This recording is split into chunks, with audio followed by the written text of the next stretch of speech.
এখন আমরা আলোচনা করব ক্লাস 3 উইংসের অ্যাক্টিভিটি 4।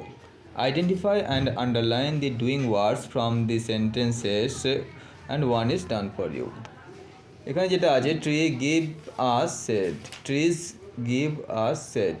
এখানে ডুইং ভার্ব বলতে যে ডুইং ওয়ার্ডস মানে যে শব্দ দ্বারা কোনো কিছু করা বোঝায় বা হওয়া বোঝায় সেগুলোকে বলা হয় ডুইং ওয়ার্ডস। যেমন গিভ, রোট, মেক, ইট এগুলো সবই হচ্ছে কোনো কিছু করা অর্থে ব্যবহৃত হয়। যেমন ট্রিজ গিভ আস শেড, গাছ আমাদের ছায়া দেয়, তাহলে গিভ কথাটা হচ্ছে doing words.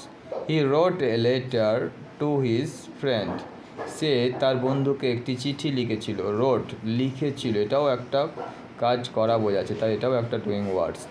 Oxygen makes the air fresh, oxygen বাতাসকে পরিশুদ্ধ করে বা সতেজ করে, তাহলে এখানে মেক্স করা, এটাও হচ্ছে doing words. Finally I eat mango in summer, আমি গ্রীষ্মকালে আম খাই, এখানে খাওয়াটাও একটা ডুইং ওয়ার্ডস। তো in activity 4 we have learn the use of doing words in the sentences.